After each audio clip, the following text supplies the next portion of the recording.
1980లు 90లలో పుట్టిన వాళ్ళు మహా సుడిగాళ్ళు భయ్యా. ఎందుకంటారా? కాస్త డీటెయిల్ గా చెప్తాను. అలా ఒక 30 ఏళ్లు వెనక్కి వెళ్లి వచ్చేద్దాం పదండి. వీడియో పూర్తిగా చూడండి. మీ మదిలో దాగున్న పాత జ్ఞాపకాలను మీ ముందుకు తెచ్చే ప్రయత్నమే ఈ వీడియో. ముందుగా తిండితో మొదలు పెడదాం. ఆశా చాక్లెట్లు. అప్పట్లో ఇవి నచ్చనిది ఎవరికి చెప్పండి? చిన్ని చిన్ని ఆశ అని పాడుకుంటూ తెగ నమిలేసే వాళ్ళం కదా. ఇప్పుడు కనీసం చూద్దామన్నా ఎక్కడా కనిపించడం లేదు పాపం. ఇక బిగ్ బబుల్ నమలని వాళ్ళు అప్పట్లో ఎవరైనా ఉంటారా? బాగా నమిలి రసం మొత్తం మింగేసి నోటితో గాలి ఊదుతూ పెద్ద పెద్ద బుగ్గలు చేస్తుంటే వచ్చిన మజానే వేరు. ఇక 2 రూపాయలకే 8 బిస్కెట్లు వచ్చే పార్లేజీని అసలు మర్చిపోగలమా? పొద్దున్నే లేవగానే అమ్మ దగ్గర 2 రూపాయలు తీసుకొని పార్లేజీ తెచ్చుకుని ఛాయ్లో వేసుకుని తింటే ఉండేది ఇదే కదా మనకు అసలైన బ్రేక్ఫాస్ట్ అంటే. ఇక గీతా ఐస్ క్రీమ్ అలియాస్ పాల ఐస్ క్రీమ్ ఎంతమందికి ఫేవరెట్? ఐస్ క్రీమ్ మీదున్న కవర్ తీసుకొని దానికి అంటుకున్న క్రీమ్ మొత్తం జుర్రేసి ఆ తర్వాత అసలైన ఐస్ క్రీమ్ తినడం మనకు నేర్పింది ఈ గీతా ఐస్ క్రీమే కదా. ఇక రంగురంగుల పుల్ల ఐస్ క్రీమ్ తినేసి అద్దంలో రంగు మారిన మన నాలికను చూసుకొని తెగ మురిసిపోయే వాళ్ళం కదా. ఇక పెప్సీలు మరోవైపు కవర్లో గట్టిగా ఉన్న కలర్ ఐస్ ను కరకరా నమిలేసి అది రసమయ్యాక ఒక మూలన సన్నని రంధ్రం చేసి తాగుతుంటే వచ్చిన కిక్కు ఇప్పుడు ఎన్ని రకాల స్ట్రాలతో తాగినా రావట్లేదు.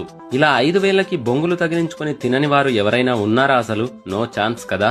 ఈ పేలాల ముద్దలు చూస్తే మీకేమనిపిస్తుంది? అప్పట్లో ఇవే కదా మన ఫేవరెట్ స్వీట్స్ అంటే.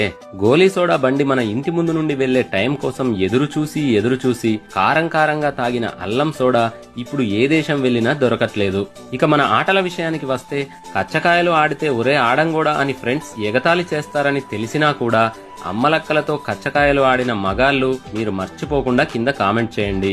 చిన్న బ్రేక్ దొరికితే అష్టాచెమ్మ, హాలిడే రోజున పచ్చీసు ఆడేవాళ్ళం. ఇక కజిన్స్ అంతా ఒక్కచోట చేరితే చిట్టీలు చింపుడే, రాముడు సీత ఆడుడే. మీలో దేవుడా నాకు రాముడు సీత కాకుండా లక్ష్మణుడో హనుమంతుడో రావాలని మొక్కుకునే అమాయక ఆటగాళ్లు ఎంతమందో కింద కామెంట్ చేయండి. ఈ గోలీల గేమ్ లో ఒక్క గోలీ మిగిలిస్తే వరల్డ్ కప్ గెలిచినంత బిల్డప్ ఇచ్చిన వాళ్ళు ఇక్కడ ఎంతమంది? ఇక అన్ని మెటల్ బాల్స్ ను మ్యాగ్నెట్స్ తో గోల్స్ వేసిన గోల్ కీపర్స్ ఎంతమంది ఉన్నారు ఇక్కడ? మన చిన్ననాటి హెలికాప్టర్ అంటే ఇదే కదా. చేతుల మధ్యలో పెట్టి తిప్పి తిప్పి ఎగరేస్తే అప్పుడు వచ్చిన ఆనందం ఇప్పుడు నిజమైన ఫ్లైట్ ఎక్కినా వస్తుందో లేదో. ఇక పాడైపోయిన ప్రతి టైరు మనకు ఒక కొత్త బండే కదా. మామూలుగా 4 అడుగులు వేయడానికి బద్దగా ఉన్నోడు కూడా ఇలా టైరుని కొట్టుకుంటూ కిలోమీటర్లు వెళ్లిపోయేవాళ్ళు. అట్లుంటది మరి టైరు బండి అంటే. ఇక గోలీలు, గిల్లిదండ లేదా కర్రాబిల్ల ఆటలు ఇప్పటికీ గుర్తుకొస్తూనే ఉంటాయి. గిల్లి గాల్లో లేపి దండతో కొడితే దిమ్మ తిరిగిపోయేంత దూరంలో పడాల్సిందే. ఇక వంగుడు దుంకుడు మనల్ని హై జంపర్స్ గా మార్చిన గొప్ప క్రీడే కదా ఇది. చందమామ కథలు చదివి ప్రపంచాన్నే చదివేసినంత ఫీల్ అయిపోవడంలో తప్పే లేదు కదా. మనకు దసరా దీపావళి 10 రోజుల